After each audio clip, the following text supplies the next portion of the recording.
Hot hot అంశాలపై debate news బెంచ్కి స్వాగతం. అంతరిక్షం అన్నటువంటిది ఒక అద్భుతం. అది మనం ఇక్కడ నుండి చూస్తుంటాం కాబట్టి అక్కడ ఏదో జరుగుతుంది, ఏం జరుగుతుందో అన్నటువంటి.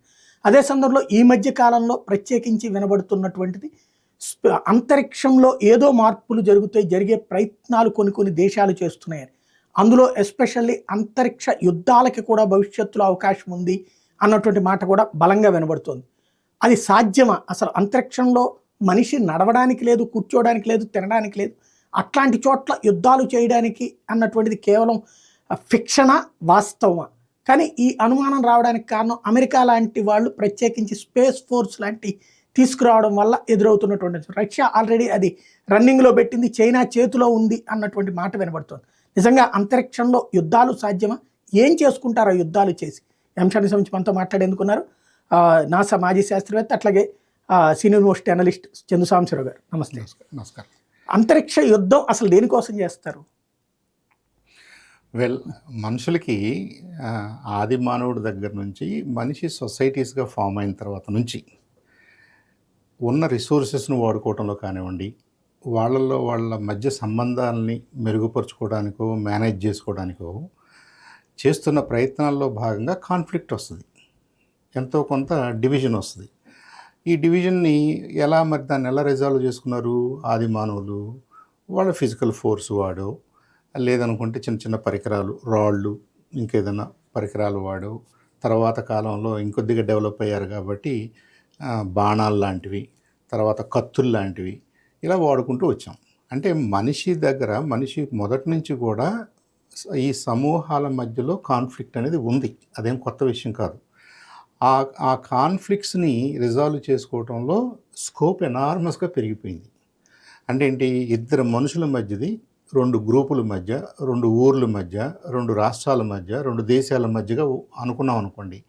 లేదు, ఇప్పుడున్న ప్రపంచంలో రెండు దేశాలే కాదు, 3 గ్రూప్స్ ఆఫ్ కంట్రీస్ అన్నారనుకోండి. అంటే మీరు చాలా ఏరియాని కవర్ చేయాలి, చాలా పెద్ద పెద్ద కాన్ఫ్లిక్ట్స్ని మీరు రిజాల్వ్ చేయాలి. కాబట్టి వాళ్ళకి ఎంతో కొంత ఫోర్సు లేదా టూల్స్ అవసరం అవుతున్నాయి. కాబట్టి అవి కూడా ఇవాల్వ్ అవుతూ వచ్చినాయి. అంటే చేతుల దగ్గర నుంచి, రాళ్ళ దగ్గర నుంచి, కత్తుల దగ్గర నుంచి, మరి అటామిక్ బాంబ్స్ దగ్గర నుంచి, ఇవాళ మనం స్పేస్లో కూడా ఏం చేస్తే ఎక్కువ మందిని మనం ఎఫెక్ట్ చేయగలుగుతాం లేదా కంట్రోల్ చేయగలుగుతాం అనే న్యాచురల్ క్యూరియాసిటీ, న్యాచురల్ అవసరం ఈ దేశాల మధ్య ఉంది. అది మంచిగా చెడు నేను మాట్లాడట్లేదు, దిస్ ఈజ్ రియాలిటీ. అలా చేయాలా? అలా చేస్తే మరి గాంధీ చెప్పినట్టుగా ఐ ఫర్ ఐ ఏమవుతుంది? నన్ను మీరు కొడితే నేను మిమ్మల్ని కొడితే ఫైనల్గా మన ఇద్దరు ఏమవుతాం అనేది అది ఫిలసాఫికల్ డిస్కషన్. ఇక్కడ ప్రాక్టికల్గా మనం చూస్తుంది ఏంటంటే దేశాల మధ్య కాన్ఫ్లిక్ట్స్ ఉన్నాయి. అన్ని దేశాలు కూడా విడివిడిగా లేవు, కొన్ని గ్రూప్స్గా ఏర్పడినాయి. కాబట్టి ఆ సూపర్ పవర్స్ చుట్టూ చేరినాయి. కాబట్టి రష్యన్ బ్లాక్ అని, అమెరికన్ బ్లాక్ అని, నాన్ అలైన్డ్ బ్లాక్ అని ఇలా రకరకాలుగా ఉన్నాయి. కాబట్టి వీళ్ళ ప్రొటెక్షన్ కొద్దీ వీళ్ళు ఎంతో కొంత డిఫెన్స్ సిస్టమ్స్ని డెవలప్ చేసుకున్నారు. మనకు ఇప్పుడు ఇండియానే చూసాం అనుకోండి. ఇండియాలో మనకి మిలిటరీ ఉంది, మిలిటరీలో ఆర్మీ అనే విభాగం ఉంది, మ్యాన్ పవర్ ఎక్కువగా వాడతాం మనం, గన్స్, గ్రెనేడ్స్ అలాంటి ఆ స్థాయిలో వాడతాం. రెండవది నేవల్ డివిజన్ ఉంది, నేవీకి సంబంధించి. అంటే మన చుట్టూ సముద్రం ఉంది, సముద్రంలో మన అసెట్స్ ఉన్నాయి, మన షిప్స్ ఉన్నాయి, ఇంకా మిగతా మన కోస్ట్ని మనం కాపాడుకోవాలి, మన తీర ప్రాంతాన్ని. కాబట్టి నేవీ ఉంది. అలాగే ఎయిర్ ఫోర్స్ ఉంది. ఎయిర్ ఫోర్స్ అంటే ఆకాశంలో point A to point B త్వరగా వెళ్ళొచ్చు, మీరు ఏదైనా చేయాలనుకుంటే చేసి వెనక్కి రావచ్చు. బాలాకోట్ లాంటి విషయాలు మనం ఎయిర్ ఫోర్స్ని వాడి చేసాం. ఇలాగే అన్ని దేశాలకి ఉంది, అన్ని పెద్ద దేశాలకి ఏదో ఒక రకమైనటువంటి డిఫెన్స్ సిస్టమ్స్ ఉన్నాయి, మిలిటరీస్ ఉన్నాయి. జపాన్కి ఒక దానికి లేదు, కొన్ని కంట్రీస్కి లేదు, స్విట్జర్లాండ్ లాంటి కంట్రీస్కి. ఎందుకంటే వాళ్ళు అసలు మాకు వద్దు, చిన్న కంట్రీస్ ఒకటేను, వాళ్ళు గతంలో దెబ్బతిని ఉన్నారు కాబట్టి మాకు ఆ మిలిటరీ అనే ఎస్టాబ్లిష్మెంట్స్ వద్దు అని అనుకున్నారు కొన్ని చిన్న దేశాలు. బట్ బల్క్ ఆఫ్ ద కంట్రీస్కి ఏదో ఒక రకమైనటువంటి డిఫెన్స్ ఎస్టాబ్లిష్మెంట్స్ ఉన్నాయి. ఇప్పుడు ఈ ఎస్టాబ్లిష్మెంట్స్ ఉన్న స్కోప్ని బట్టి, ఆ కాన్ఫ్లిక్ట్ని బట్టి దానికి సంబంధించినటువంటి ఫోర్సెస్ని వాడతాయి. అన్ని ఫోర్సెస్ వాడుకుంటూ ఇవాళ మనం ఎక్కడికి వచ్చాం? ఎయిర్ ఫోర్సు అవసరాలు కూడా, ఎయిర్ ఫోర్స్ కేపబిలిటీస్ కూడా దాటి మనం అంతరిక్షంలో మన అసెట్స్ ఉన్నాయి. కాబట్టి అంతరిక్షంలో ఉన్నటువంటి మన అసెట్స్ అంటే ఏంటి, శాటిలైట్స్ లాంటివి, వాటిని ఎలా ప్రొటెక్ట్ చేసుకోవాలి, లేదా మన ఎనిమీకి ఉన్న అసెట్స్ని మనం ఎలా డిస్టర్బ్ చేయాలి, మన మన అసెట్స్ని ఎవరైనా డిస్టర్బ్ చేస్తారంటే మనం ఎలా కాపాడుకోవాలి. సరే, ఇదంతా దీని ఆలోచనలో నుంచి, ఈ కాన్ఫ్లిక్ట్స్లో నుంచి వచ్చినటువంటి వ్యవహారమే వార్ ఇన్ స్పేస్. దాంట్లో ఏ రకంగా ఎన్ని జరగవచ్చు, ఎవరెవరు ఎలాంటి ప్రయత్నాలు చేస్తున్నారు, ఎవరెవరి ఆలోచనలు ఎలా ఉన్నాయి అనేది జనరల్గా పబ్లిక్ ఇంట్రెస్ట్ ఉంటుంది. అయితే మనకి ఇలా మాట్లాడుకోవడానికి కూడా కొన్ని లిమిటేషన్స్ ఉన్నాయి. ఇప్పుడు మనం మాట్లాడుతున్నంతా కూడా వేరియస్ కంట్రీస్కి సంబంధించిన వాళ్ళ డిఫెన్స్ సిస్టమ్స్కి సంబంధించినటువంటి అంశాలు కాబట్టి మోస్ట్లీ క్లాసిఫైడ్ ఉంటాయి, అంటే అవన్నీ రహస్యాలుగానే ఉంటాయి. మరి మనకు ఎలా తెలుసు అంటే, కొంత ఇన్ఫర్మేషను అది ఫిక్షనల్ రూపంలో అనుకోండి, పబ్లిష్డ్ ఆర్టికల్స్ రూపంలో అనుకోండి, వాళ్ళే ఆయా సంస్థల వాళ్ళు చెప్పినటువంటి కొంత పబ్లిక్ ఇన్ఫర్మేషన్ ఉంటుంది. మనం న్యూస్ పేపర్స్లో, మ్యాగజైన్స్లో చూసినటువంటి ఇన్ఫర్మేషను, పుస్తకాల్లో చూసినటువంటి ఇన్ఫర్మేషను, దాని వరకు చూసుకుని మాట్లాడుకుంటే మనం ఇలా ఆలోచిస్తున్నారా వీళ్ళు, ఇంకా ఎలా ఆలోచించవచ్చు అనే క్యూరియాసిటీ మనలో కూడా ఉంటుంది, మనకున్నటువంటి బ్యాక్గ్రౌండ్ ఇన్ఫర్మేషన్ తోటి. సో ఐ థింక్ మీరు ఇవాళ ఈ చర్చ పెట్టడం అనేది ఇది యాక్చువల్గా మిలిటరీ డొమైన్లో ఉన్నప్పటికీ కామన్ మ్యాన్కి ఉన్నటువంటి క్యూరియాసిటీ, కామన్ మ్యాన్కి పబ్లిక్ డొమైన్లో దొరికే ఇన్ఫర్మేషన్ మీద కొన్ని విషయాలు మనం మాట్లాడుకోవచ్చు. రైట్. అంటే మీరు ఇంతకుముందు ఈ నాసాలో వీటిలో కూడా చేశారు కాబట్టి అక్కడ ఇట్లాంటి విభాగాలు ఉన్నాయా యుద్ధాలకు సంబంధించి? ఇప్పుడు అమెరికాలో నాసా కానివ్వండి, ఇండియాలో ఇస్రో కానివ్వండి, లేదంటే యూరోపియన్ స్పేస్ ఏజెన్సీ యూరోప్ వాళ్ళది కానివ్వండి, లేదు మిర్ మన అమెరికన్ రష్యన్ సిస్టమ్స్ కానివ్వండి, వీటన్నిటిలో ఏముంటుందంటే పబ్లిక్ గుడ్డుకు సంబంధించిన సైన్స్ అండ్ టెక్నాలజీకి సంబంధించిన అంశాలను వీళ్ళు కవర్ చేస్తారు. ఓకే. డైరెక్ట్గా డిఫెన్స్ రిలేటెడ్ అంశాలను వీళ్ళు ఏమి వెళ్ళరు. ఇప్పుడు ఇస్రో ఉంది, మనం ఏమన్నాం, శాంతియుతంగా శాంతి పర్పసెస్ కోసమే, హ్యూమన్ డెవలప్మెంట్ కోసమే, మన దేశం ఎకనమిక్గా అభివృద్ధి చెందడం కోసం మాత్రమే మనం సైన్స్ ఎక్స్ప్లోరేషను, స్పేస్ ఎక్స్ప్లోరేషన్ చేస్తాం. అలాగే నాసా కూడా అంతే. అది civilian side of the story, సివిలియన్స్కి పనికొచ్చేది, అందరికీ పనికొచ్చేది చేస్తారు వాళ్ళు. అలాగే ఈ దేశాలకి మళ్ళీ ఈ టెక్నాలజీస్ని వాడుకుని ఇంకొద్దిగా అడిషనల్ టెక్నాలజీస్ని డెవలప్ చేసుకుని డిఫెన్స్ సిస్టమ్స్ కూడా చేసుకున్నారు. ఉదాహరణకి మనకి డిఆర్డిఓ ఉంది, అలాగే యుఎస్లో మిలిటరీ ఉంది, మిలిటరీలో కూడా రకరకాల విభాగాలు ఉన్నాయి. మళ్ళీ స్పేస్ కోసం, స్పేస్లో ఎలా డిఫెండ్ చేసుకోవాలో అనే అంశాల కోసం space force, United States space force, USSF అంటారు, అది స్టార్ట్ చేసుకున్నారు. రష్యన్స్, చైనీస్ ఎలా చేస్తారంటే అది అంత ఓపెన్ సిస్టమ్స్ కాదు కాబట్టి మనం నిజంగా కామెంట్ చేయలేం. బట్ డెఫినెట్లీ వాళ్ళు కూడా వీటిలో చాలా అడ్వాన్స్డ్ స్టేజ్లోకి వెళ్ళారు కాబట్టి వాళ్ళు ఏం చేయాలనుకుంటున్నారో కొంత ఇన్ఫర్మేషన్ మిగతా వాళ్ళకు ఉంది, 100% లేకపోయినా. సో వీటన్నిటిని గురించి మనం స్పేస్ సైడు, నాసా అనేదేమో civilian side, US air force, US space force అనేవేమో డిఫెన్స్ సైడ్, మిలిటరీ సైడ్. అలాగే ఇండియాలో ఇస్రో అనేదేమో సాధారణ పౌరులకు సంబంధించిన అంశాలు, science and technology, space exploration, శాంతి, ఎకనామిక్ డెవలప్మెంట్, వాటి కోసం ఉపయోగపడుతుంది. డిఆర్డిఓ వాళ్ళు నిజంగా అలాంటిది ఏమైనా చేసుకుంటే వాళ్ళు డిఫెన్స్ ఓరియంటెడ్గా ఆలోచిస్తారు. రైట్. అంటే అసలు ఇప్పుడు ఏదో అమెరికాలో ఇట్లా స్పేస్ ఫోర్స్ అని చెప్పి ఒకటి పెట్టారు, రష్యా, చైనా కూడా అది చెప్పట్లేదు కానీ వాళ్ళు కూడా స్పేస్ ఫోర్స్ అని పెట్టారు అంటున్నారు. వాళ్ళు సైంటిస్ట్లా, సైన్యమా? Well, that's very interesting. ఇప్పుడు సైంటిస్ట్ అనేవాళ్ళు సివిలియన్ పర్పసెస్లో పనిచేసే సైంటిస్టులు ఉన్నారు, డిఫెన్స్ పర్పసెస్ కోసం పనిచేసే సైంటిస్టులు ఉన్నారు. సైంటిస్ట్ ఈజ్ ఎ సైంటిస్ట్, అంతే. అది దాని పర్పస్ ఏంటనేది ఆయా మేనేజ్మెంట్స్ తీసుకునే నిర్ణయాలను బట్టి ఉంటుంది. ఉదాహరణకి మనం కత్తి చేస్తున్నాం, ఒక చాకు కత్తి చేస్తున్నాం, అది సివిలియన్ పర్పసా, డిఫెన్స్ పర్పస్ అంటే మనం డిఫైన్ చేయలేం. రెండు రకాలుగానే ఉపయోగపడుద్ది. మనం రోజు కూరగాయలు కోసుకోవడానికి, ఇంకేదైనా కోసుకోవడానికి మనకు కత్తి కావాలి. బట్ అదే కత్తిని మీరు డిఫెన్స్లో కూడా వాడుకుంటున్నారు. మరి ఈ కత్తులు చేసిన సైంటిస్టులు సివిలియన్ సైడ్లో ఉన్నట్ట, డిఫెన్స్ సైడ్లో ఉన్నట్ట? It's very hard to say. అలాగే ఈ టెక్నాలజీస్ని డెవలప్ చేయటం పార్ట్ వరకు, సైన్స్ని డెవలప్ చేయటం పార్ట్ వరకు సైంటిస్టులే. దాన్ని మీరు అల్టిమేట్గా ఎందుకు ఉపయోగిస్తున్నారనేది ఆయా పర్పస్ని బట్టి మనం డిఫైన్ చేయాల్సి వస్తుంది. సో సైంటిస్టే. ఇప్పుడు నేను ఇస్రోలో పనిచేశాను, అలాగే నాసాలో పనిచేశాను. నేను ఎలాంటి ఇంజనీర్ని, సివిలియన్స్కి పనికొచ్చే పనులు చేసిన ఇంజనీర్స్ ఓకే. అని అనుకుంటున్నాను. బట్ మేము చేసిన కొన్ని అంశాలు మేబీ అటుపక్కన కూడా వాడబడుతున్నాయేమో, వాడటానికి అవకాశం ఉందో మనకు తెలియదు. అంతే కదా, అంతే. Technology is technology. మీరు ఎందుకు వాడుతున్నారనే దాన్ని బట్టి దాన్ని డిఫైన్ చేయాల్సి ఉంటుంది. రైట్. అంటే ఇప్పుడు ఈ అమెరికా వీళ్ళు పెట్టినటువంటిది సైంటిస్టులతో పెట్టినట్ట ఆ టీంని, లేకపోతే సోల్జర్స్తో తయారు చేస్తున్నారు? Well, ఇప్పుడు మనకేం తెలుసు, అన్నిట్లోనూ రష్యన్ బ్లాకు, అమెరికన్ బ్లాకు బ్రాడ్గా మాట్లాడుకుంటే వీళ్ళు 1950s 50వ దశకంలో, అంటే వరల్డ్ వార్ II అయిపోయిన తర్వాత, వరల్డ్ వార్ II ఎప్పుడైపోయింది, 1945లో అయిపోయింది. అప్పటికే జర్మన్స్ దగ్గర మిసైల్ టెక్నాలజీ ఉంది. వరల్డ్ వార్ II వాళ్ళకి మిసైల్స్ ఉన్నాయి, రాకెట్ ఫ్యూయల్స్ ఉన్నాయి, రాకెట్ ఫ్యూయల్స్లో సాలిడ్ ఫ్యూయల్స్ ఉన్నాయి, ఘన పదార్థాలు ఉన్నాయి, తర్వాత లిక్విడ్ ప్రొపల్షన్ సిస్టమ్స్ ఉన్నాయి, జర్మన్స్ దగ్గర ఉన్నాయి. అయితే సెకండ్ వరల్డ్ వార్లో జర్మన్స్ బాగా దెబ్బతిన్నారు కాబట్టి, ఓడిపోయారు కాబట్టి, ఇప్పుడు జర్మన్ సైంటిస్టులను ఏం చేయాలి, వాళ్ళని మనం ఎలా ఉపయోగించుకోవాలి అనే ఆశ రష్యన్స్కి కలిగింది, అమెరికన్స్కి కలిగింది. వాళ్ళు 2 ప్రోగ్రామ్సే క్రియేట్ చేసుకున్నారు. కొంతమంది జర్మన్స్ని రష్యన్స్ ఒక రకంగా కిడ్నాప్ చేసి తీసుకెళ్లారనే చెప్పాలి, బలవంతంగా, ఇష్టం లేని వాళ్ళని. అలాగే ఒక 1500-1600 మంది సీరియస్ సైంటిస్టులని, జర్మన్స్ని అమెరికన్స్ తీసుకెళ్లారు. ఆ ప్రాజెక్ట్ పేరు పేపర్ క్లిప్.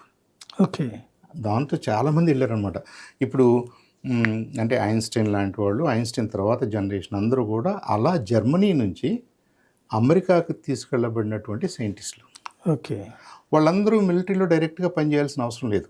వాళ్ళు వేరియస్ యూనివర్సిటీస్లో పనిచేశారు, రీసెర్చ్ ల్యాబ్స్లో పనిచేశారు, వాళ్ళ ఫీల్డ్స్ని డెవలప్ చేశారు. దాని బై ప్రోడక్ట్ డిఫెన్స్ సిస్టమ్స్ వచ్చినాయి. ఓకే. అంటే నిజంగా మనకి ఈ ఆలోచనలు ఎక్కడొచ్చినాయి అంటే సెకండ్ వరల్డ్ వార్ టైం నుంచి వచ్చినాయి. అని ఇంకెందుకు, అసలు సెకండ్ వరల్డ్ వార్ టైంలోనే మీరు యాటమ్ బాంబ్ వాడారు కదా, అప్పటికే చాలా అడ్వాన్స్డ్లో స్టేజ్లో ఉన్నారు మీరు. అంటే ఎయిర్ ఫోర్స్ అడ్వాన్స్డ్ స్టేజెస్లో ఉంది, అలాగే ఈ బాంబ్ మేకింగ్ టెక్నాలజీ కూడా ఉంది వాళ్ళకి. దానికి తోడు ఏం చేశారంటే, మీరు ఈ ఎయిర్ ఫోర్స్ అనగానే మనం భూమికి కొంత హైట్లో మాట్లాడుతున్నాం, 10-15-20 కిలోమీటర్ల వరకే మాట్లాడుతున్నాం మనం. అది దాటి వెళ్ళాలంటే మీకు రాకెట్స్ అవసరం అవుతాయి. ఆ రాకెట్స్ని డెవలప్ చేయాలంటే ఇది బేసిక్గా జర్మన్ సైంటిస్ట్ని కూడా డివైడ్ చేసుకుని, కొంతమంది రష్యన్ వైపుకి వెళ్ళిపోయారు, తీసుకెళ్ళబడ్డారు, కొంతమంది ఏమో అమెరికా వైపుకి ఒక రకంగా తీసుకెళ్ళిపోయారు వాళ్ళు, అండర్ డిఫరెంట్ ప్రాజెక్ట్స్. అక్కడ నుంచి స్పేస్ ఎక్స్ప్లోరేషన్ అనేది, రాకెటరీ అనేది, శాటిలైట్స్ అనేది చాలా స్పీడ్ అందుకుంది. అక్కడ నుంచి డెవలప్ అయిన సిస్టమ్స్ ఇవాళ ఇక్కడికి వచ్చాం మనం. ఓకే. ఇప్పుడు రష్యన్స్ అహెడ్ ఉన్నారా, లేదంటే అమెరికన్స్ అహెడ్ ఉన్నారా అంటే డిబేటబుల్. కొన్ని విషయాల్లో రష్యన్స్ చాలా అడ్వాన్స్డ్గా ఉండొచ్చు, కొన్ని విషయాల్లో అమెరికన్స్ చాలా అడ్వాన్స్డ్గా ఉండొచ్చు. అలా వాళ్ళు ఎయిర్ ఫోర్స్కి లేదా స్పేస్ ఎక్స్ప్లోరేషన్కి డెవలప్ చేసినటువంటి సిస్టమ్స్ మన టు స్టార్ట్ విత్ 50లో కానీ 60లో కానీ 70లో కానీ అక్కడి నుంచి దాదాపుగా 2000 సంవత్సరం 2005-10 వచ్చేంతవరకు కూడా మనం పీస్ఫుల్ సైడ్ ఆఫ్ స్పేసే మాట్లాడాం.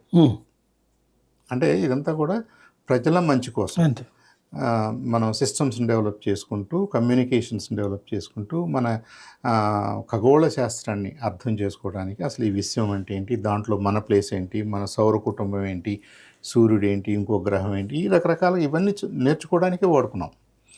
అయితే అంతవరకే వాడుకున్నారా, ప్యారలల్గా ఫ్యూచర్లో అవసరమైతే మీ సిస్టమ్స్ని ఎలా పాడు చేయాలో నేను అర్థం చేసుకోవాలి, నా సిస్టమ్స్ని ఎలా పాడు చేసుకోవాలో మీరు అర్థం చేసుకోవాలి. అంటే మన బాగు మంది ప్లస్ ఎదుటివాడిని చెడగొట్టడానికి మార్గాలు.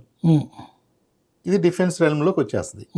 అంటే నన్ను నేను రక్షించుకోవడం, అవసరమైతే నీకు దెబ్బ కొట్టేలాగా నేను ప్రయత్నం చేయటం అనే ఆలోచనలు కొత్తవా, లేదంటే సెకండ్ వరల్డ్ వార్ నుంచి కూడా దీన్ని ప్యారలల్గా డెవలప్ చేసుకుంటూ వచ్చారా అంటే మై గెస్ ఈజ్ దీన్ని అప్పటి నుంచి కూడా ఈ ఆలోచనలు ఉన్నాయి.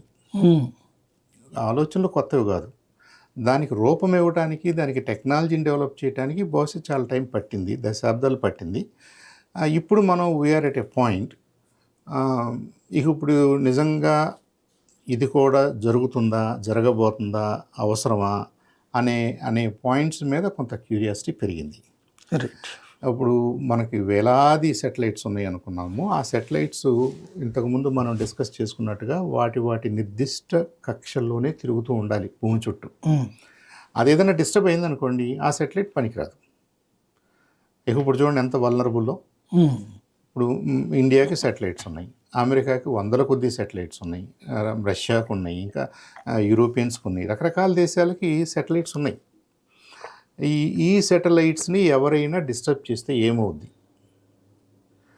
నేను డిస్టర్బ్ చేయగలను, నా దగ్గర ఆ కెపాసిటీ ఉందని నేను అనౌన్స్ చేశాను అనుకోండి, నేను చెప్పాను అనుకోండి, లేదా మీకు అనుమానం ఉందనుకోండి, మీరు నాకు కొంత సబ్మిసివ్ ఉండాల్సిన పరిస్థితి ఉంటుందా లేదా? అంతేగా. ఇదే కదా.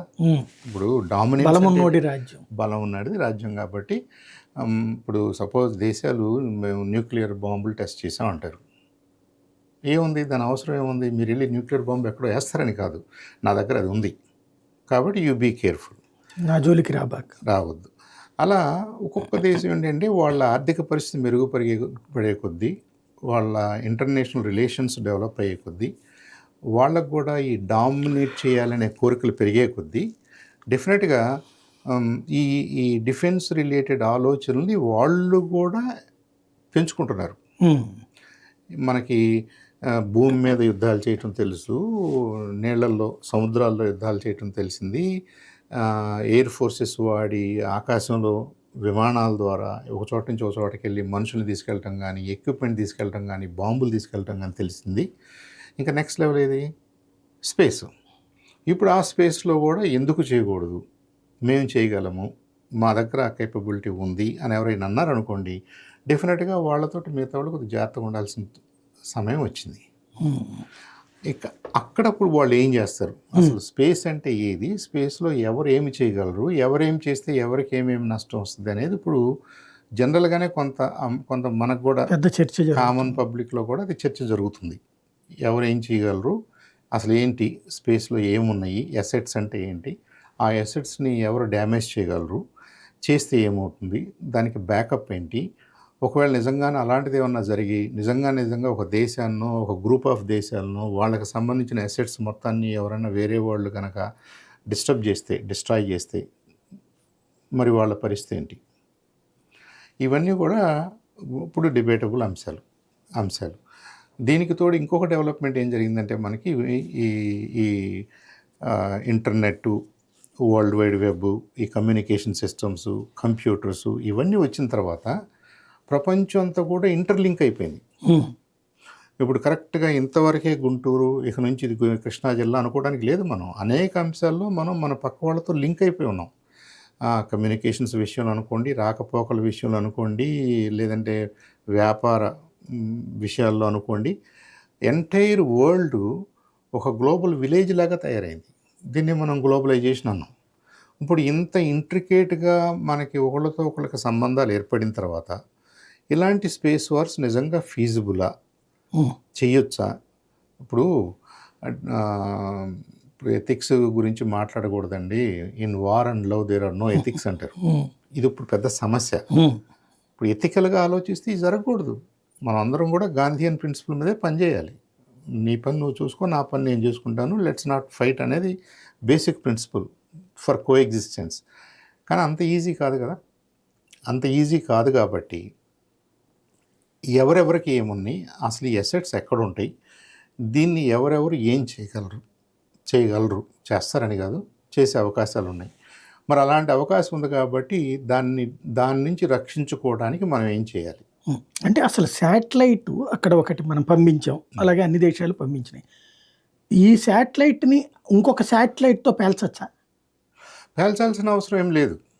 ఓకే, ఇంకొకసారి చూద్దాం. ఇప్పుడు మనకి భూమి ఉంది, భూమికి మనం 4 రకాల ఆర్బిట్లో ఈ శాటిలైట్స్ తిరుగుతాయి. ఎట్లాంటి ఆర్బిట్స్ అయ్యి, భూమి నుంచి ఒక 2000 కిలోమీటర్ల లోపు, దీన్ని లో ఎర్త్ ఆర్బిట్ అంటారు. అంటే భూమికి దగ్గరగా ఉన్నాయి. ఇవి చాలా స్పీడ్గా తిరుగుతుంటాయి. సపోజ్ ఇంటర్నేషనల్ స్పేస్ స్టేషన్ ఎంత హైట్లో ఉంది?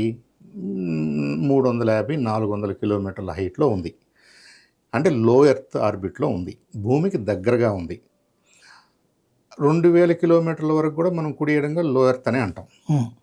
తర్వాత 2000 కిలోమీటర్ల దగ్గర నుంచి ఇక పైకి ఆలోచిస్తే మళ్ళీ 36,000 కిలోమీటర్ల దగ్గర మనకు ఇంకో స్పెషాలిటీ ఉంది. ఏంటది? కమ్యూనికేషన్స్ కోసం వాడుకునే సెటిలైట్స్ మన పైనే ఉండాలి కాబట్టి, మన పైన ఉన్నట్టే కనపడాలి కాబట్టి జియో స్టేషనరీ లేదా జియో సింక్రనస్ ఆర్బిట్లో పెడతాం మనం. ఉదాహరణకి ఇన్సాట్ ఉంది. ఇన్సాట్ కమ్యూనికేషన్స్ కోసం ఉపయోగపడే సెటిలైట్ అన్నాం. అది భూమి మీద ఎంత హైట్లో ఉండాలి? 36,000 కిలోమీటర్ల హైట్లో ఉండాలి. అలా అమెరికన్స్ పెట్టుకున్నా, ఇంకో దేశం వాళ్ళు పెట్టుకున్నా, ఇంకో దేశం వాళ్ళు పెట్టుకున్నా 36,000 కిలోమీటర్ల హైట్లోనే ఉంటుంది అది. ఓకే. ఆ హైట్లోనే మీరు భూమితో పాటుగా ప్రయాణం చేస్తున్నట్టుగా మీ స్పీడ్ని మేనేజ్ చేసుకోవాలి. ఆ హైట్లో ఉన్నప్పుడు మాత్రమే మన డిష్లన్నీ కూడా మన మన మన సెటిలైట్ని పాయింట్ చేస్తూ, మన డిష్ ఇంటి మీద ఉన్న డిష్ అలాగే ఉంటుంది కదా, మనం మాటకి అది మార్చలేము. అంటే ఏంటి? మన డిష్ అలా చూస్తే అక్కడే ఉంది మనది సెటిలైట్, మనకు సర్వీస్ చేస్తున్న సెటిలైట్. అది సపోజ్ మనం టాటా స్కై తీసుకున్నాం, మనం ఇంకోటి ఏదో సర్వీస్ తీసుకున్నాం, ఎయిర్టెల్ వాళ్ళు తీసుకున్నాం. వాళ్ళు డిఫరెంట్ సెటిలైట్స్ని వాడుకుంటుంటే ఈ డిష్ కొద్దిగా అటో ఇటో డిఫరెంట్గా ఉండొచ్చు. బట్ ఏదున్నా కానీ ఉన్న డిష్ ఆ సెటిలైట్ ద్వారా సర్వీసెస్ తీసుకుంటుంది కాబట్టి ఈ రెండు కూడా ఒకదానికొకటి రిలేటివ్గా స్టేషనరీగా ఉన్నట్టు ఉండాలి కదా. అంటే 36,000 కిలోమీటర్ల ఆర్బిట్లో అన్ని కమ్యూనికేషన్ సెటిలైట్స్ ఉంటాయి. ఓకే. ఇప్పుడు ప్రపంచంలో 200 దేశాలు ఉన్నాయి. అమెరికా లాంటి పెద్ద దేశాలు ఉన్నాయి. అమెరికాకు ఒక 1000 సెటిలైట్లు ఉన్నాయి. ఇవన్నీ ఎక్కడ ఉన్నాయి? ఆ 36,000 ఆర్బిట్లోనే ఉన్నాయి. వాడి జ్యూరిస్డిక్షన్లో. మనది ఎక్కడుంది? అక్కడే ఉంది. రష్యన్స్ ఎక్కడ ఉన్నాయి? అక్కడే ఉన్నాయి. అంటే ఏంటి? 36,000 హైట్లో మీరు ఒక రింగు 10 రింగుల్లాగా ఊహించుకుంటే అదే హైట్లో తిరుగుతున్నాయి. ఓకే. అయితే ఒక్కొక్క దానికి మీరు ఎంత కంజెస్టెడ్గా ఉన్నా కనీసం 1000 కిలోమీటర్లు దూరం ఉంటుంది. ఇంకా మాట్లాడితే 10-15 వేల కిలోమీటర్ల దూరంలో ఉంటాయి. ఓకే. ఎందుకంటే 36,000 కిలోమీటర్ల రింగును ఊహించుకుని మీరు దాని సర్కంఫరెన్స్ని, దాని చుట్టుకొలతను కనుక ఒకసారి ఆలోచిస్తే మరి అది కోట్ల కిలోమీటర్లకు వస్తుంది. దాంట్లో ఇప్పుడు మనకి ఎన్ని ఉన్నాయి? మహా ఉంటే ఒక 10,000 శాటిలైట్స్ అన్నీ కలిపి 10,000 అనుకుందాం. అంత కూడా ఉండకపోవచ్చు అనుకుందాం. మరి అంత అంటే లక్షల కిలోమీటర్ల దూరంలో ఉన్నాయి ఒక్కొక్కటి. ఇప్పుడు ఇంకొక సమస్య ఉంది. ఇప్పుడు అలా అని చెప్పేసి ఉన్న ఆర్బిట్ అంతా అమెరికన్స్ వాడేసుకుంటే వాడుకోవడానికి అవసరం లేదు. ఎందుకని? అమెరికాకి ఎంత కావాలో అంతలోనే వాళ్ళ జియో స్టేషనరీ ఉండాలి. అంతే కదండి. అంతే. ఇప్పుడు మనం ఇండియా అన్నాము. ఇండియా అస్సాం దగ్గర నుంచి మన గుజరాత్ వరకు ఎంత వెడల్పు ఉంది? దీనిపైన మనకు కనపడేలాగుంటే మనకు చాలు కదా. అంతే కదా. అంతేగాని మనం ర్యాండమ్గా ఎటేటో పెట్టాల్సిన అవసరం లేదు మనకి. అందుకని ఏంటంటే 2 డిగ్రీలు 3 డిగ్రీలు 4 డిగ్రీలు అపార్ట్గా పెట్టుకుంటున్నారు అన్నారు. అంటే 1000, 1500, 2000 కిలోమీటర్ల దూరంలో ఒక్కొక్క శాటిలైట్ ఉంది మినిమం అది. ఇంకా కొన్ని చోట్ల అయితే 1,00,000 కిలోమీటర్లు, 50,000 కిలోమీటర్లు, 40,000 కిలోమీటర్ల దూరంలో ఉంటాయి. మనం బొమ్మలో చూపించినట్టుగా ఒకదాని వెనక ఒకటి ఉండవు. అంటే ఇక్కడ మనం చిన్న బొమ్మ వేస్తాం. మీరు ఊహించుకోండి 36,000 కిలోమీటర్లు అంటే దానికి సర్కంఫరెన్స్ వేస్తే 2πr వేస్తే చాలా పెద్దది వస్తుంది. సో కాబట్టి ఏది దగ్గరగా ఏం లేవు. స్పేస్లో ఉన్న ప్రతి సెటిలైట్ కూడా కనీసం 1000 కిలోమీటర్లు లేదా అంతకంటే ఎక్కువ దూరంలోనే ఉన్నాయి. ఓకే. ఉన్నాయి. ఇప్పుడు దాన్ని పేల్చొచ్చా? సపోజ్ మీరు ముందున్నారు నాకంటే నేను వెనకున్నాను అనుకుందాం. మనం వెస్ట్ నుంచి ఈస్ట్కి తిరుగుతున్నాం, భూమితో పాటు తిరుగుతున్నాం, భూమికి స్టేషనరీగా కనపడుతున్నాం అనుకుందాం. నేను మీ దాన్ని పేల్చాల్సిన అవసరం ఏం లేదు. నేను ఏదో ఒకటి చేసి మిమ్మల్ని కొద్దిగా 1 డిగ్రీ అటో ఇటో తిప్పాను అనుకోండి, మీ కింద ఉన్న డిష్లు ఏం పనిచేయవు. అది చాలు కదా. ఓకే. కాబట్టి ఇక్కడ 2 పదాలు వాడుతున్నారు డిఫెన్స్ వాళ్ళు. నేను నిజంగా ఏదో ఒకటి చేసి మిమ్మల్ని ఫిజికల్గా డిస్ట్రాయ్ చేశాను అనుకోండి, దాన్ని హార్డ్ కిల్ అంటారు. అంటే కత్తితోనో గొడ్డలతోనో ఒక మనిషిని చంపేసినట్టు. అలా కాకుండా సాఫ్ట్ కిల్ ఇంకోటి ఉంది. సాఫ్ట్ కిల్ అంటే ఏంటి? మీరుగానే ఉంటారు, కాకపోతే మీరు కొద్దిగా అటు తిరిగి ఉంటారు, కొద్దిగా ఇటు తిరిగి ఉంటారు, కొద్దిగా పైకి తిరిగి ఉంటారు. అప్పుడు అది కూడా యూజ్లెస్సే కదా, మీకేం ఉపయోగం పడదు అది. అలా ఎక్కువగా ఈ ఈ స్పేస్లో జరిగే వార్ఫేర్ అంతా కూడా సాఫ్ట్ కిల్ బేస్డ్ మీదే ఉంటుంది.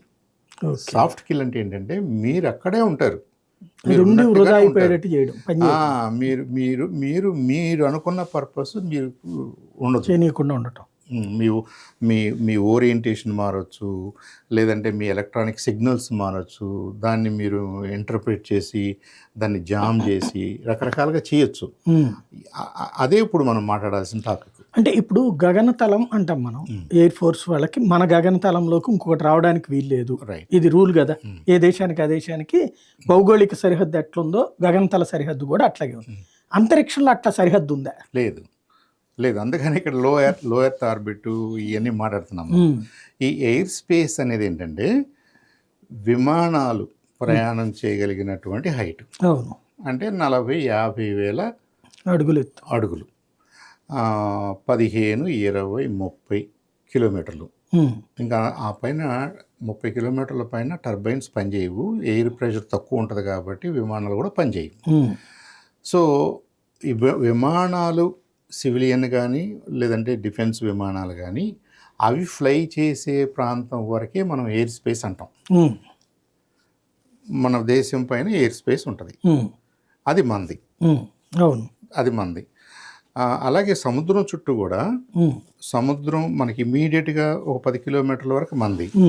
ఆ తర్వాత ఇంకొద్దిగా 200 నాటికల్ మైళ్ళ వరకు మనకు రైట్స్ ఉంటాయి, మనకు తెలియాలి. అవును, ఆ తర్వాత ఓపెన్ సీస్, అంతే, హై సీస్ అంటారు. అంటే అది ఎవరైనా వాడుకోవచ్చు. అలాగే స్పేస్ ఎవరైనా వాడుకోవచ్చు, ఎందుకంటే అది 50 కంప్లీట్గా అసలు మన పైన ఉన్నది మనది అనేది కూడా లేదు. లేదు, లేదు. అది ఇంటర్నేషనల్ ఒప్పందం ప్రకారంగా స్పేస్ అనేది కామన్ ఫర్ ఎవ్రీబడి. ఓకే. స్పేస్లో ఉన్నటువంటి మీ సెటిలైట్ మీది కాబట్టి, కానీ నా సెటిలైట్ ఇక్కడే ఎందుకు ఉండాలంటే అలా ఉంటేనే మీకు ఉపయోగం. నంబర్ 1. మీరు తీసుకొచ్చి నేను ఇండియా మీద పెడతాను, ఇండియాతో జియో సింక్రనస్గా వెళ్తానంటే ఇండియాకి తెలియాలి. ఇది జనరల్ ఒప్పందం, ట్రీటీ. ఓకే. అంతేగాని మీరు అక్కడ పెట్టకూడదంటే పెట్టుకోవచ్చు, కానీ మీరు ఎందుకు పెడుతున్నారు? నాకు స్టేషనరీగా మీరు ఎందుకు పెడుతున్నారు? ఎందుకు పెడుతున్నారంటే నాకు సర్వ్ చేయడానికి పెడతా ఉండొచ్చు. ఇప్పుడు నాకేం ఇంట్రెస్ట్ లేదు, మీ దగ్గర నేనేం సర్వీస్ కొనట్లేదు, మరి నా మీద మీరు పెట్టాల్సిన అవసరం లేదు కదా. ఇవి ఒక్కొక్క దేశం కూడా బయలేటరల్గా మాట్లాడుకుని తెలుసుకోవాల్సిన అంశాలు. రైట్. అంటే ఇక్కడ అమెరికా వాడికే ఉంది, ప్రపంచంలో అందరి మీద గూఢచర్యం త్రూ శాటిలైట్ చేస్తుంటారు అంటారు.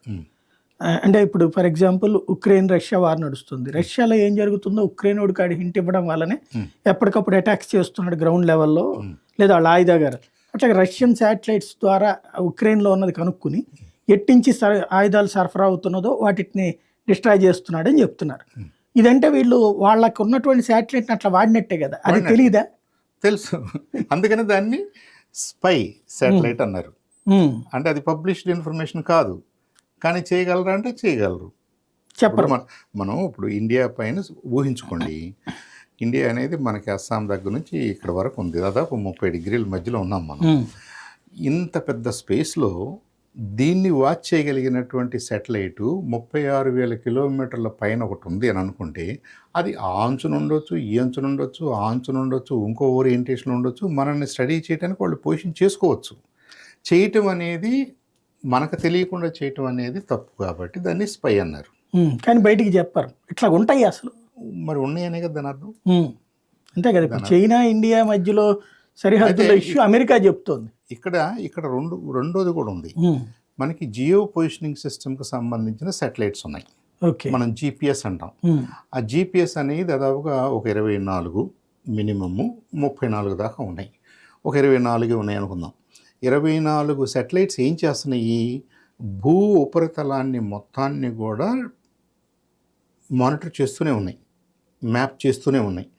ఇప్పుడు ఇలా చేసినందువల్ల ఏమవుతుందో మనకి కరెక్ట్గా మన టైం ప్రకారంగా ఎవరు ఎక్కడ ఉన్నారో చెప్పగలుగుతున్నారు. ఉదాహరణకి మనకి విజయవాడలో ఒక ఏరోప్లేన్ బయలుదేరింది హైదరాబాద్ వెళ్దామని. విజయవాడ తెలుసు, విజయవాడలో పలానా ఏరోప్లేన్ బయలుదేరుతుందని తెలుసు, అది ఎక్కడికి దాని డెస్టినేషన్ ఎక్కడో తెలుసు. ఇవన్నీ ఎవరు? ఇక్కడ ఎయిర్ ట్రాఫిక్ కంట్రోల్ వాళ్ళు ఇండియా మొత్తం సమాచారాన్ని సేకరించి అమెరికన్ ఏవియేషన్కి వాళ్ళకి పంపితే వాళ్ళంతా లీస్బర్గ్లో డేటా సెంటర్స్ మెయింటైన్ చేసి అక్కడ మీరు ప్రపంచంలో ఎక్కడ ఎవరు బయలుదేరారో కూడా చెప్పగలుగుతున్నారు. అమెరికా నుంచి. అంటే ఏంటి, ఇది మనం ఒప్పుకున్న ఇన్ఫర్మేషనే. మనం ఇంటర్నేషనల్ ట్రావెల్ని ఫెసిలిటేట్ చేయడం కోసం మనము ఇస్తున్నాం, అన్ని దేశాలు ఇస్తున్నాయి, అన్ని ఎయిర్ క్యారియర్స్ ఇస్తున్నాయి. లుఫ్తాన్సా వాళ్ళు ఇస్తున్నారు, ఎయిర్ ఇండియా వాళ్ళు ఒప్పుకుంటున్నారు, అందరూ ఒప్పుకుంటున్నారు. ఇది ఇంటర్నేషనల్ ఒప్పందంలో భాగం. మరి ఇది మానిటర్ చేస్తున్నట్టే కదా. అంతేగా. అలా కాకుండా మన యుద్ధ విమానం బయలుదేరింది అనుకుందాం, దాన్ని వాళ్ళు మానిటర్ చేశారు అనుకుందాం, అది కరెక్ట్ కాదు కదా. అంతే కదా.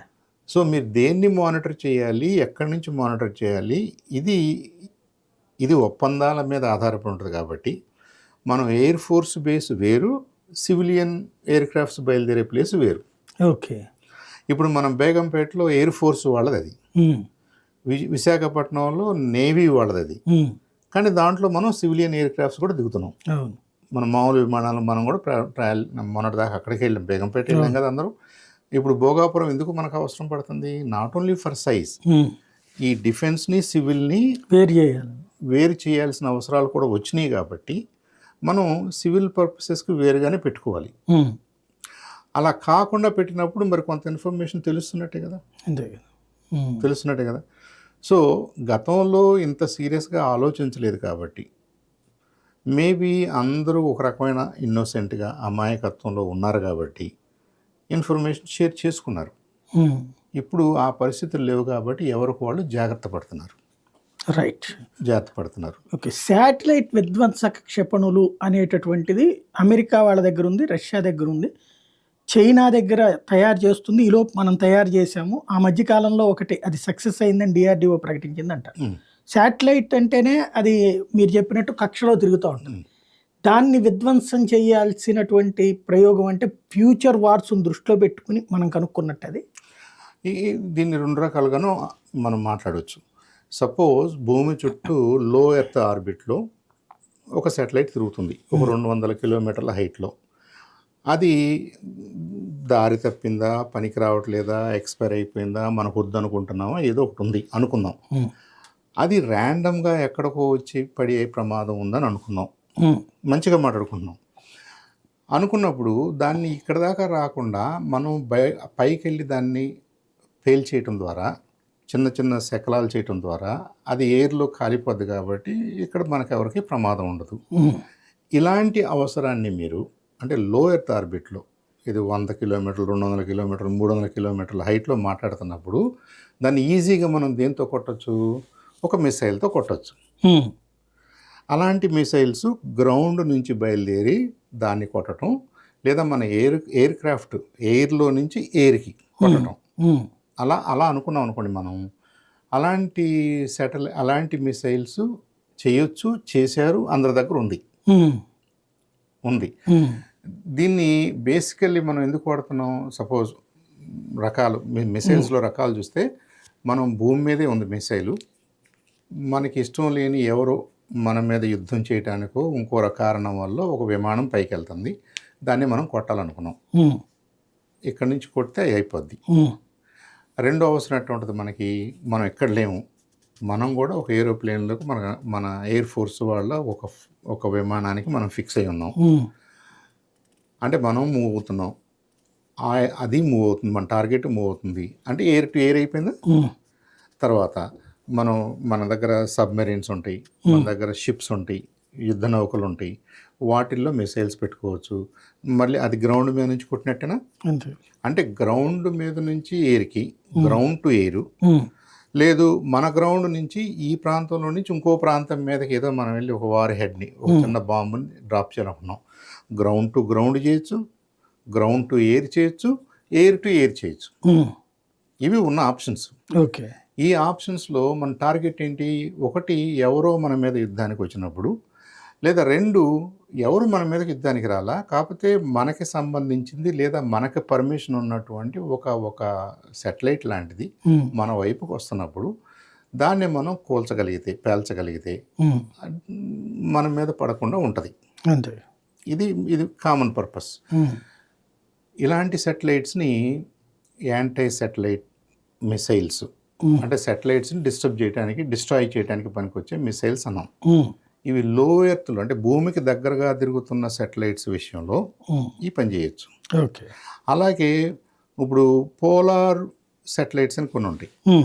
ఉత్తర ధ్రువం దక్షిణ ధ్రువాన్ని బేస్ చేసుకుని వస్తుంటాయి, తిరుగుతూ ఉంటాయి. ఉదాహరణకి మనకి ఇండియాలో ఇండియన్ రిమోట్ సెన్సింగ్ శాటిలైట్ అన్నాం, IRS అన్నాం.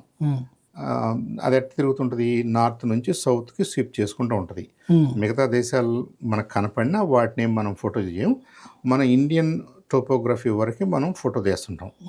మనం ఫోటో తీయొచ్చు, మన ఖనిజాలు చూడొచ్చు, మన ఫారెస్ట్ ఎలా ఉందో చూడొచ్చు, మన నదుల్లో నీళ్ళు ఎలా ఉన్నాయో చూడొచ్చు. మనం ఎక్కడెక్కడ డిఫారెస్టేషన్ అంటే చెట్లు ఎక్కువగా కొట్టబడుతున్నాయో ఇవన్నీ కూడా మనం స్టడీ చేయడానికి IRS వాడుతున్నాం. ఈ IRS ఎంత హైట్లో ఉంటుంది, 500, 600, 700 కిలోమీటర్ల హైట్లోనే మనం తిరుగుతూ ఉంటాం అనుకోండి. ఆ హైట్కి కూడా మనం మిసైల్ వాడవచ్చు. ఇంకా అంతకంటే పైకి వెళ్ళడానికి ముందు ఈ మిసైల్ సిస్టమ్స్ పనిచేయవు. ఓకే. ఓకే. ఇప్పుడు మనం అనుకుంటున్న జియో స్టేషనరీ అంటే 36,000 కిలోమీటర్ల హైట్లో ఉన్నదాన్ని మిసైల్తో కొట్టడానికి అవకాశం లేదు, ఉండదు. సో మనం మాట్లాడే మిసైల్స్ లో ఎర్త్ ఆర్బిట్లో లేదా భూమి వైపుకి వస్తున్నటువంటి ఏదన్నా ఒక బాడీని కొట్టడానికి ఉపయోగించుకోవచ్చు మీరు. ఓకే. ఓకే. ఉదాహరణకి ఏదో యాస్ట్రాయిడ్ వస్తుంది అన్నారు భూమి వైపుకి, అది సైజబుల్గా మన బిల్డింగ్ అంత సైజు ఉంది లేదా మన టౌన్ అంత సైజు ఉంది, అది భూమి మీద పడితే ఇబ్బంది అని అన్నారు అనుకోండి మీరు. అది ఒక హైట్కి వచ్చిన తర్వాత మనం దాన్ని డిఫ్లెక్ట్ చేయడానికో దాన్ని డిస్ట్రాయ్ చేయడానికో వాడగలిగితే అలాంటి సిస్టమ్స్ వాడచ్చు. ఓకే. ఓకే. వాడచ్చు. ఈ మిసైల్స్ కంటే కూడా ఇప్పుడు లేటెస్ట్గా ఏం వాడుతున్నారంటే వీళ్ళు లేజర్స్ వాడుతున్నారు. లేజర్ అంటే లైట్, హై ఇంటెన్సిటీ లైట్.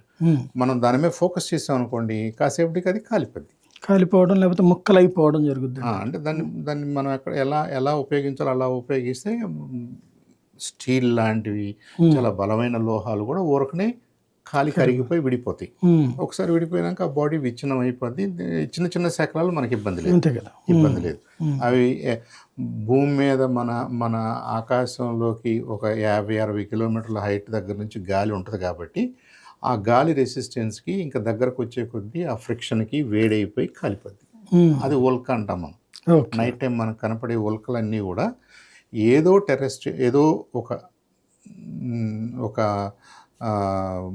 అది రాయి అనుకుందామా ఇంకేదన్నా అనుకుందామా ఆఫ్ డిఫరెంట్ సైజెస్ అవి వస్తూ భూమికి తగిలేటప్పుడు భూమి ఈ గురుత్వాకర్షణ శక్తికి ఇటువైపుకి వస్తున్నప్పుడు మన పైన ఉన్నటువంటి ఈ ఎయిర్ వాతావరణం ఈ ఫ్రిక్షన్కి అది హీట్ ఎక్కి కాలిపోయి బూడిదైపోద్ది. దాదాపు ఇక్కడ దాకా ఏం రావు. అందుకనే మనకి రోజు ఎక్కడో చోట మనకు ఉలక కనపడుతున్నట్టే ఉంటుంది కానీ భూమి మీద ఏం దొరకవు.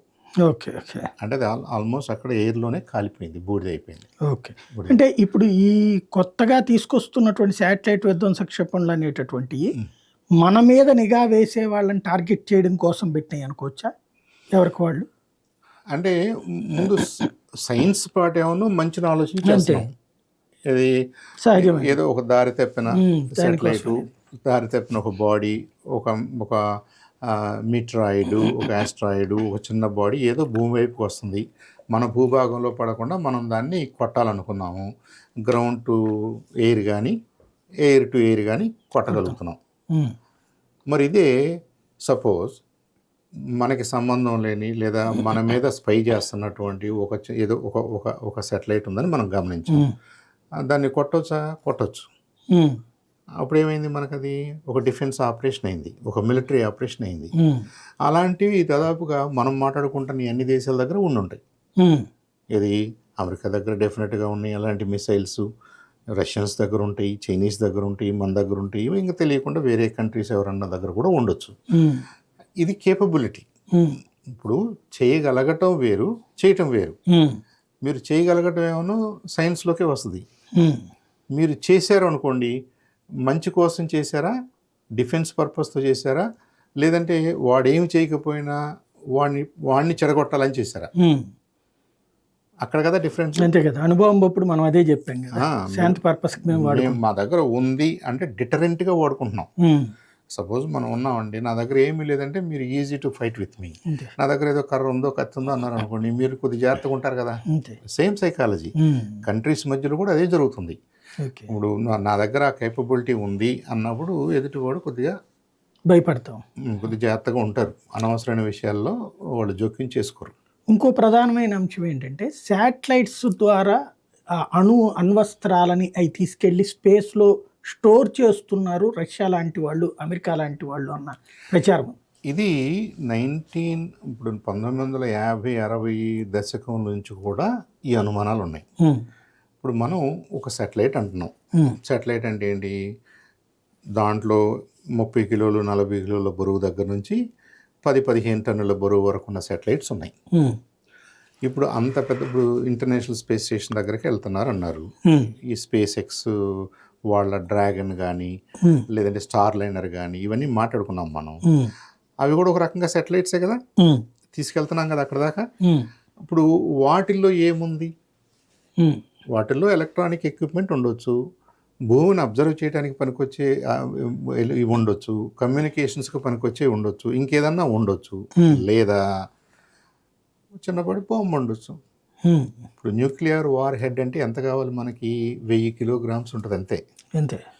1000 కిలోగ్రాముల్ని మీరు కనుక పాయింట్ ఏ నుంచి పాయింట్ బిగా తీసుకెళ్ళగలిగితే దాన్ని మిసైల్ అన్నాం. ఇది న్యూక్లియర్ వార్ హెడ్తో.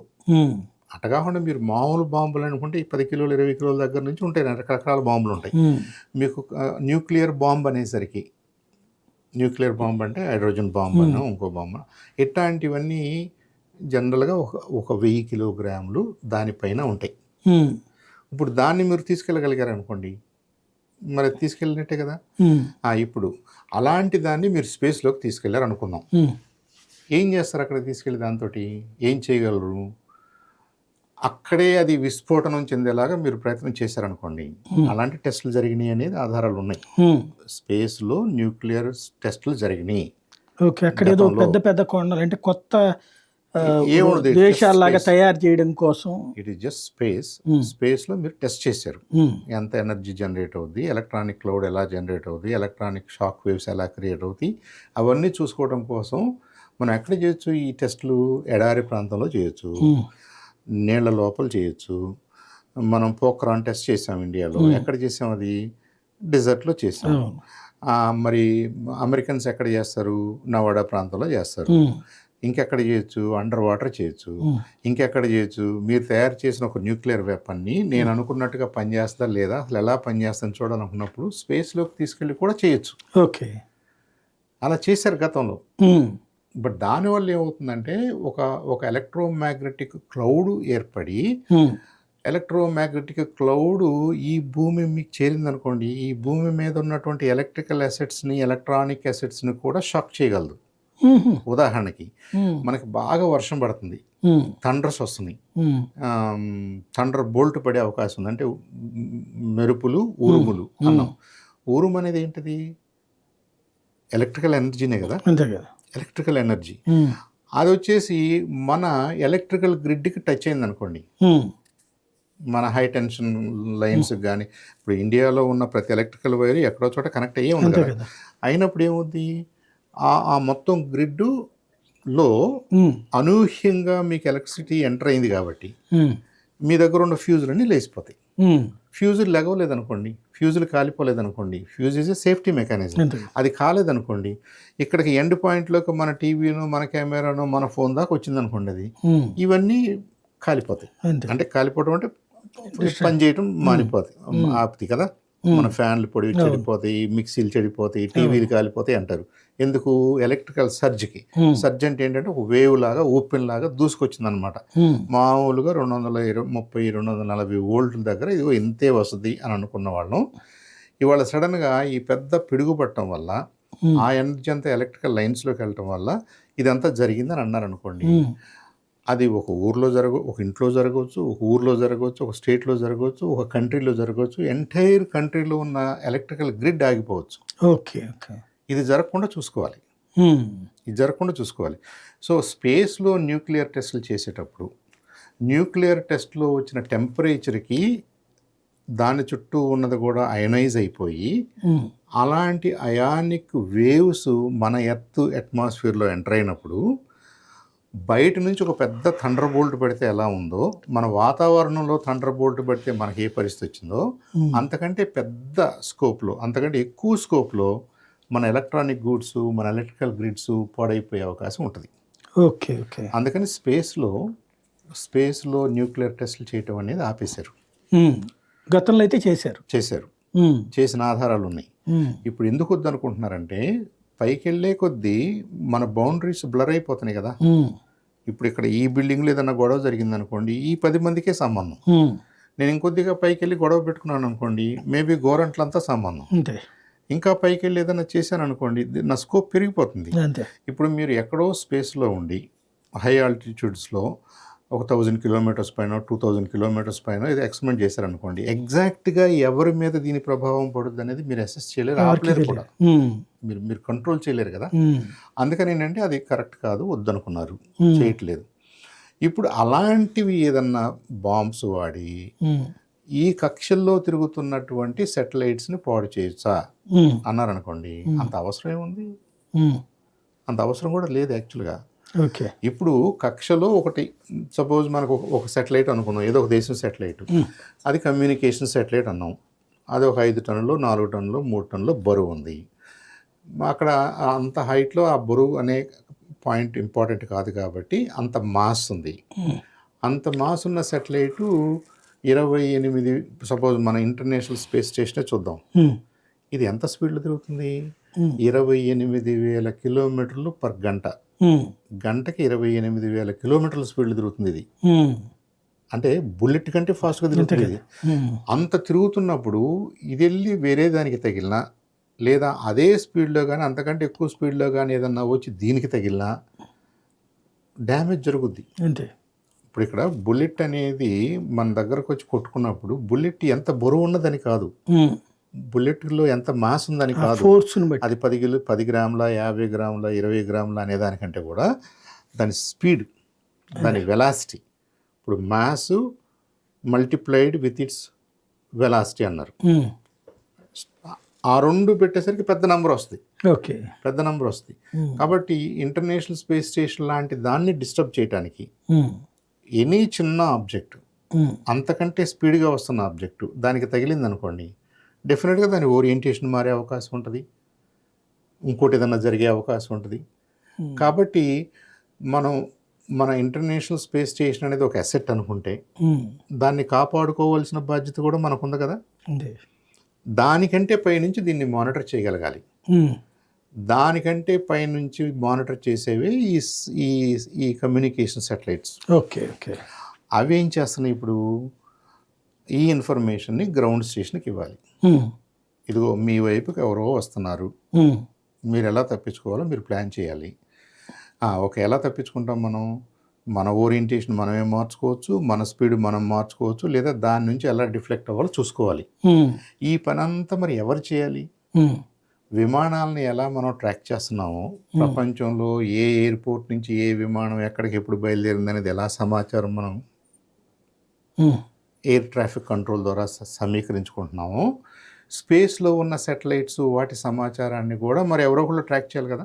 ఓకే, అది యునైటెడ్ స్టేట్స్ స్పేస్ ఫోర్స్ వాళ్ళు చేస్తున్నారు. ప్రస్తుతం యుద్ధం కాదు వాళ్ళు చేస్తుంది, యుద్ధం. కాబట్టి ఇప్పుడు వాళ్ళని ఏమన్నారు? వాళ్ళని సోల్జర్స్ అనలేదు, వాళ్ళని గార్డియన్స్ అన్నారు, రక్షకులు. ఓకే, వాళ్ళు రక్షించాలి అంటే ఏం చేయాలి? ఎక్కడ ఎవరున్నారో ముందు తెలుసుకోవాలి, ఎవరి దగ్గరికి ఎవరు వస్తున్నారో చూసుకోవాలి. దానివల్ల ప్రమాదమా కాదా, ఇంకేమన్నా మనం చేయడానికి అవకాశం ఉందా మీరు అసెస్ చేసుకోగలగాలి. ఇది ఈ స్పేస్ ఫోర్స్ అనేది సర్వీసు యునైటెడ్ స్టేట్స్ ఎయిర్ ఫోర్స్లో ఒక భాగంగా సపరేట్ సర్వీస్గా వాళ్ళు చేస్తున్నారు. దీంతో పాటు వాళ్ళు ఇంకేం చేయగలరంటే, పైనుంచి ఇటు అబ్జర్వ్ చేస్తున్నారు కాబట్టి నాట్ ఓన్లీ సెటిలైట్స్ ఏ ఆర్బిట్లో ఉన్న ఎర్త్ చుట్టూ ఉన్న సెటిలైట్స్ అన్నిటినీ చూడగలుగుతున్నారు, దాన్ని ట్రాక్ చేయగలుగుతున్నారు. దీనికి తోడు వేరే ఆబ్జెక్ట్స్ని కూడా ట్రాక్ చేయగలుగుతున్నారు. ఓకే, యాస్ట్రాయిడ్స్ లాంటివి ఏమన్నా ఉంటే వాళ్ళ పరిధిలోకి వస్తే. ప్లస్ మీరు ఇక్కడెక్కడన్నా ఒక మిసైల్ బయలుదేరింది అనుకోండి, దాన్ని కూడా చూడగలుగుతున్నారుగా. సో పలానా చోట పలానా కంట్రీలో నుంచి ఒక మిసైల్ బయలుదేరింది అనగానే ఎంతో కొంత టైం తీసుకుంటుంది కదా దాని టార్గెట్ మీద పట్టడానికి. ఉమ్, సో అది బయలుదేరిన లోపు దాని టార్గెట్కి చేరుకోవడానికి 10 నిమిషాలు 5 నిమిషాలు 15 నిమిషాలు పట్టుద్ది అనుకున్నప్పుడు ఇంకొక చోట నుంచి మీరు ఇంకొక మిసైల్ని పంపి ఈ మిసైల్ని డిస్ట్రాయ్ చేయగలిగారు అనుకోండి ఎయిర్లోని, ఉమ్, మరి మిమ్మల్ని మీరు డిఫెండ్ చేసుకున్నట్టే కదా. ఉమ్, ఉదాహరణకి అంతే కదా. ఫిక్షనల్గా ఎవరో ఎక్కడో వేరే దేశం వాళ్ళు మన గుంటూరుని టార్గెట్ చేసి ఉమ్, ఒక మిసైల్ని పైకి పంపారు. ఉమ్, ఇంటర్ కాంటినెంటల్ బ్యాలిస్టిక్ మిసైల్. వాళ్ళు మన కాంటినెంట్లో కూడా లేరు, చాలా దూరంగా ఉన్నారు. ఉమ్, అక్కడి నుంచి ఇక్కడికి రావడానికి దాని ట్రాజెక్టరీని కానీ ఇంకా మిగతా ఇంటెలిజెన్స్ని కానీ మనం సేకరించి ఓకే పలానా చోట ఒక మిసైల్ బయలుదేరింది, ఉమ్, ఇక్కడికి రావడానికి అరగంట పట్టుద్ది, గంట పట్టుద్ది. ఉమ్, ఈ గంటలో మీరు దాన్ని ఇంటర్సెప్ట్ చేయగలిగారు అనుకోండి ఉమ్, ఎయిర్లోనే, ఉమ్, మనం సేఫ్ కదా. అంతే. అదే బ్రహ్మోస్ అంటే ఓకే, ఓకే. మన ఇండియాకు ఉన్నటువంటి మన ఈ మిసైల్స్లో ఒకటి బ్రహ్మోస్ అన్నాం కదా, అవును. అది మిడ్ ఎయిర్. మన పాత సినిమాల్లో 2 బాణాలు కొట్టుకున్నట్టే ఉమ్, ఉమ్, డిస్ట్రాయ్ అయిపోతాయి. Okay, okay. అది మీరు సెటిలైట్స్ విషయంలో వాడచ్చా, ఉమ్, లో ఎర్త్ సెటిలైట్స్ విషయంలో వాడచ్చు. కానీ అది పెద్ద అడ్వాంటేజ్ ఏం లేదు. ఉమ్, లో ఎర్త్ ఆర్బిట్లో అలాంటివి ఏమి ఉండవు. ఉమ్, అన్ని సెటిలైట్స్ ఎవరు ఉపయోగించరు, అంత వాల్యుబుల్ అసెట్స్ ఏమి ఉండవు. ఇంటర్నేషనల్ స్పేస్ స్టేషన్ లాంటిది ఉంటుంది కాబట్టి ఉమ్, దానికి అది ఇంపార్టెంట్. ఇక మిగతా అన్నీ కూడా పైన ఉంటాయి కాబట్టి పైన మీకు మిసైల్స్తో అవసరం లేదు, న్యూక్లియర్ బాంబ్స్తో అవసరం లేదు. మీరు ఏదో ఒక చిన్న ఆబ్జెక్ట్ను వాడి దాని ఓరియంటేషన్ మార్చటమా, ఉమ్, లేదు దాన్ని ఆ ఆర్బిట్లో నుంచి పక్కకి నెట్టటమా, ఉమ్, లేదు ఏదన్నా సోలార్ ప్యానల్స్ లాంటి వాటిని డ్యామేజ్ చేయటమా, ఉమ్, లేదు దాంట్లో ఉన్న ఎలక్ట్రానిక్స్ పరికరాలని మీరు జామ్ చేయటమా. ఉమ్, అంటే ఏంటంటే మోస్ట్లీ సాఫ్ట్గానే దాన్ని హ్యాండిల్ కిల్ చేస్తున్నారు. ఇట్లాంటివి జరిగినాయా? ఇలాంటివి కేపబిలిటీ ఉంది అనేది మనకు తెలుసు. ఎందుకు తెలుసు అంటే మనం స్పేస్ జంక్ అని ఒక కాన్సెప్ట్ మాట్లాడుకున్నాం. ఇది పని చేయని పాత సెటిలైట్స్, అవును. దెబ్బతిన్న పాత సెటిలైట్స్, డిసింటిగ్రేట్ అయిన పాత పార్ట్స్, లేదనుకుంటే ఇంకేదన్నా బయట నుంచి వచ్చే ఇవన్నీ కూడా మనకి మన చుట్టూ కొన్ని వేల ఈ పనికి మాలిన చెత్త అంతా ఉందని అనుకున్నాం. దానికి ఏం చేశారంటే ఈ దేశాల వాళ్ళందరూ దాన్ని ఎలా మనం ఒక నెట్ లాంటిది క్రియేట్ చేసి దాన్ని పట్టుకుని దాన్ని పక్కకు తీసుకెళ్ళి ఒక చోట తీసుకెళ్ళి డిస్ట్రాయ్ చేస్తే బాగుంటుంది కదా అనే ఒక మంచి ఉద్దేశంతో స్పేస్లో ఉన్న జంక్ని మనం ఎలా ట్రాక్ చేయాలి, ఎలా క్యాప్చర్ చేయాలి, దాన్ని ఇంకో చోట ఎక్కడికి తీసుకెళ్ళాలి అనే టెక్నాలజీస్ని అందరూ డెవలప్ చేశారు. అది బాగానే ఉంది. మరి ఇప్పుడు కావాలని మీరు ఒక మంచి దాన్ని పట్టుకుంటే అంతే కదా, పట్టుకోవచ్చు కదా. ఇప్పుడు ఒక సెటిలైట్ని నేను హెల్ప్ చేయాలి, ఒక సెటిలైట్ని దారిలో నుంచి పక్కకు తీయాలి, ఒక సెటిలైట్ ఇక అది ఫంక్షనల్గా లేదు కాబట్టి అది జంక్ అయింది కాబట్టి దాన్ని నేను తీసేయాలి అనే ఉద్దేశంతో డెవలప్ చేసిన టెక్నాలజీ మీరు ఒక మంచి దాన్ని లాక్కుంటే పట్టుకుంటే మరి అది చేయగలిగినట్టే కదా. సో ఇది చేస్తున్నట్టుగా ఆధారాలు కూడా ఉన్నాయి. చైనీస్ దాన్ని మాస్టర్ చేశారనే అనుమానం కూడా అమెరికన్స్కి ఉంది. రైట్. ఇప్పుడు ఈ చైనా, అమెరికా, రష్యా ఇప్పుడు ఇదేంటంటే 2 కూటములు అయిపోతున్నాయి. ఒక రకంగా అమెరికా, యూరోప్, నాటో దేశాలు, ఇటు వీళ్ళు ఆధిపత్యపు ఫీలింగ్ అయితే బాగా బలంగా పెరిగింది. వీళ్ళల్లో ఎవరో ఇంకొకళ్ళని దెబ్బ కొట్టడం కోసం వాళ్ళకి సంబంధించిన టోటల్ శాటిలైట్ పిక్చర్స్ సిస్టమ్స్ని ఒకసారి ఏదర్ డిస్ట్రాయ్ చేయటం లేకపోతే కనుక వాటిని జామ్ చేయడం ఒక్కసారిగా చేయగలిగిన శక్తి ఉంటుందా ఇవాళ? ఒక్కసారిగా అంటే కష్టం, ఎందుకంటే ఇవన్నీ కూడా డిఫరెంట్ ఆబ్జెక్ట్స్ ఎక్కడెక్కడో ఉన్నాయి, చాలా వేల కిలోమీటర్లు ఎవరెక్కడ ఉన్నారనే తెలుసు. జనరల్గా మన ఇండియన్ సెటిలైట్ మనం ఎక్కడ పెట్టాలి అనేది ఒక ఇంటర్నేషనల్ ఒప్పందం ప్రకారంగా మనకి ఇచ్చినటువంటి స్పేస్లో మనకి ఇచ్చినటువంటి ఆ 2 degreesలో మనం పెట్టుకుంటాం. ఓకే, మన ఇన్సైట్ ఎక్కడ ఉంది అనేది మనకు తెలుసు, ఇంటర్నేషనల్గా అందరికీ తెలుసు. ఇలా మీరు అందరికీ తెలిసిన విషయాల్లో నుంచి మీరు కొంత మేనేజ్ చేయొచ్చు లేదా కొంత డిస్టర్బ్ చేయొచ్చు. అయితే మీరు అన్నిటినీ చెడగొట్టాలా ఒకేసారి అనే క్వశ్చన్ ఉంటుంది కదా. ఉదాహరణకి GPS సిస్టమ్ ఉంది, 24 శాటిలైట్స్, ఇట్స్ ఎ కాన్స్టలేషన్. భూమి చుట్టూ డిఫరెంట్ ఓరియంటేషన్స్లో 24 శాటిలైట్స్ పనిచేస్తే కానీ మీరు మొత్తాన్ని కవర్ చేయట్లా. దాదాపుగా పనికొచ్చే భూభాగాన్ని అంతటిని ఏది నేవీకి పనికొచ్చాయి సీస్ ఇవన్నీ కూడా మీరు మ్యాప్ చేస్తున్నారు, మానిటర్ చేస్తున్నారు. ఉమ్, దాంట్లో 24లో ఒక 4 లేవు అనుకోండి, ఉమ్, ఒక 5 లేవు అనుకోండి. ఉమ్, ఇప్పుడు మీరు అడగాలి రెండో క్వశ్చన్, ఉమ్, ఏ 5 అని. ఉమ్, అంతే కదా? అంతే కదా. మీరు స్ట్రాటజికల్లీ ఎక్కడ కావాలో అక్కడ పెట్టుకున్నారు. ఉమ్, దీంట్లో నేను ఒక 4ని నేను జామ్ చేశాను, ఒక 3ని జామ్ చేశాను, ఒక 2ని నేను డిసోరియంట్ చేశాను అన్నాను అనుకోండి, ఉమ్, మీకు మొత్తం సిస్టమ్ బోర్డు అంత ఎఫెక్టివ్గా పనిచేయట్లేదు కదా. అంతే కదా. ఉమ్, సో క్రిటికల్గా నేను ఎన్ని సెటిలైట్స్ని డ్యామేజ్ చేస్తే ఉమ్, మీ మొత్తం నెట్వర్క్ డిస్టర్బ్ అయిపోద్దో నాకు అర్థమైంది అనుకోండి, ఉమ్, అన్నిటినీ నేను టార్గెట్ చేశాను అనుకోండి, ఉమ్, అప్పుడు మరి జీపీఎస్ మీకు పనిచేయదు కదా. అంతే కదా. అప్పుడు జీపీఎస్ పనిచేయని ప్రపంచాన్ని ఊహించుకోండి.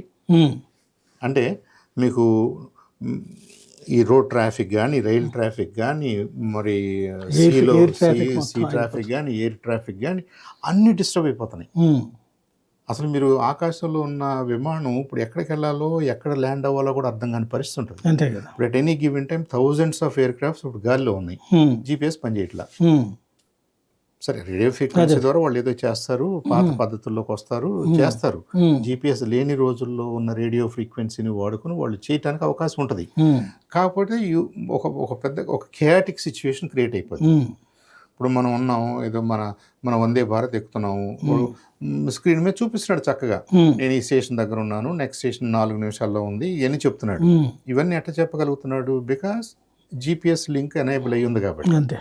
ఇప్పుడు మీరు పెద్ద ట్రాన్స్పోర్టేషన్ కంపెనీ, ఉమ్, మీ దగ్గర 100 లారీలు ఉన్నాయి. ఉమ్, మీ లారీలు పాయింట్ ఏ నుంచి పాయింట్ బికి ఏ పాయింట్ నుంచి ఏ పాయింట్కి వెళ్ళాలో మీరు అనుకుంటున్నారు. ఉమ్, మీరు కరెక్ట్గా రూమ్లో కూర్చొని మానిటర్ చేస్తున్నారు ఇవాళ. అవును.